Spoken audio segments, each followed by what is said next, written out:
Mutafariri wa mihang'o ya thirikari gitaru-ini kia Rift Valley George Natembea augite kuri na iretu maconirio 5,000 kuma gitaru kia Rift Valley kuma cukuru cia muthingi na cia secondary aria matanahingura thukuru kiambiriria-ini gia kiumia giki tondu ni mohete nda.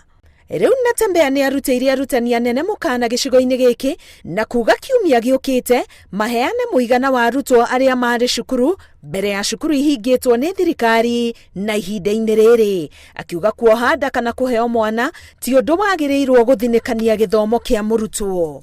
Mimba sio ugonjwa, wakaniambia ni bahati mbaya mtu ameenda akashika mimba. Akijifungua anarudi shule. Anaenda kusoma. And even allowed to go and breastfeed. Anaweza kuleta mtoto kwa shule ananyonya. There's no shame. Ananyonyesha mtoto wake alafu anaendelea na masomo.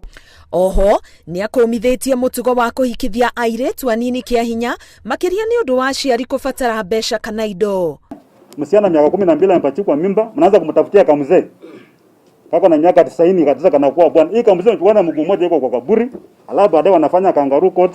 Muda amefanya makosa anakuja analipa mzazi ya msichana pesa kidogo ama ng'ombe kidogo, mzana anapewa ng'ombe 5, maisha ya mtoto imefanya nini? Imeharibika. Riri cukuru-ini imwe arutwo marathomera rungu rwa miti Natembea ni uritie muingi gukiririria macukuru niguo arutwo mahote gutwarithia na mbere mathomo mao riri bururi urahurana na murimo wa COVID-19.